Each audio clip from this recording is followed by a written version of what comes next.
Hello hi అండి, నమస్తే. Welcome back to my channel Wonderla cooking ఛానల్లో దోశ పిండిని ఎలా ప్రిపేర్ చేసుకోవాలో చూపిస్తున్నాండి. బియ్యం 3 కప్పుల బియ్యానికి 2 కప్పుల మినపప్పు, ఒక 2 స్పూన్ల శనగపప్పు, ఒక 4 స్పూన్ల అటుకులు, దొడ్డ అటుకులు అంటే ఉప్మా చేసుకునే అటుకులు, 1 స్పూన్ మెంతులు. వీటిని 4-5 గంటలు నానబెట్టుకొని వీటిని మిక్సీ పట్టుకొని పొద్దున దోశ కానీ ఊతప్ప కానీ పునుగులు ఏదైనా చేసుకోవచ్చు అండి. వీటిని నేను 4 గంటలు నానబెట్టినాక ఇప్పుడు మిక్సీ పడుతున్నాను. ఇలా మిక్సీ జార్లో వేసుకోవాలి. చిన్న గ్లాసు వాటర్ పోసుకొని పట్టుకోవాలండి.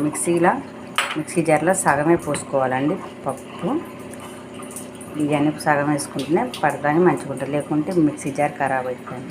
ఇలా మెత్తగా పట్టుకోవాలండి. పట్టుకుంటే పునుగులు చేసుకున్న దోశకైనా దేనికైనా బాగుంటుందండి. బరుకు పట్టుకుంటే దోశలు కూడా మంచిగా రావండి. ఇలా ప్లాస్టిక్ డబ్బాలో పోసి పెట్టుకున్నాం అనుకోండి, మంచిగా మూత మంచిగా పెడితే మంచిగా కుడుతుంది. మీకు కనుక దోశ పిండి